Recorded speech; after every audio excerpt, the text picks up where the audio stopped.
upate kuwa pamoja nasi mahali hapa. Haleluya. Ni uhakika ya kwamba kila mtu anaamini ya kwamba yuko Mungu. Kunaye Mungu aliyeumba vitu vyote na vinavyoonekana na visivyoonekana. Basi kwa muda huu mchache ambao tuko mahali hapa, tutawajuza kile ambacho Bwana ameweka ndani yetu. Amen. Kwa ajili ya kila mmoja. Haleluya. Amen.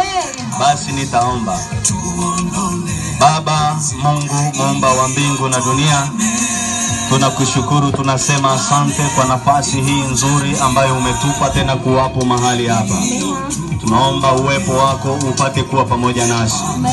Neema yako ionekane juu ya kila mmoja, sawa sawa na vile ambavyo neno lako linavyosema ya kwamba walipo wawili watatu wamekusanyika kwa jina lako, uwepo wako uko mahali hapo.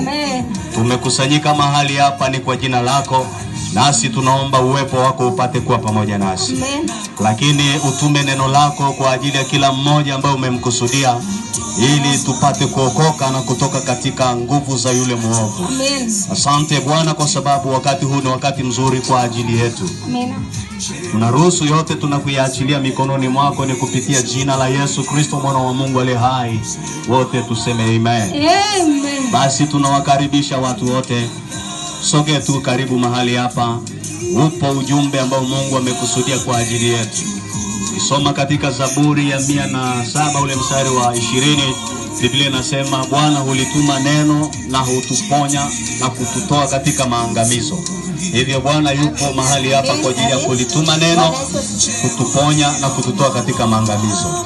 Karibu tupate kushiriki pamoja wakati huu ambapo tunaimba nyimbo sawa sawa na vile ambavyo zimewekwa na DJ wetu. Tunakukaribisha.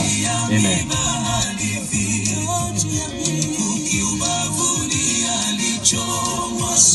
Salam.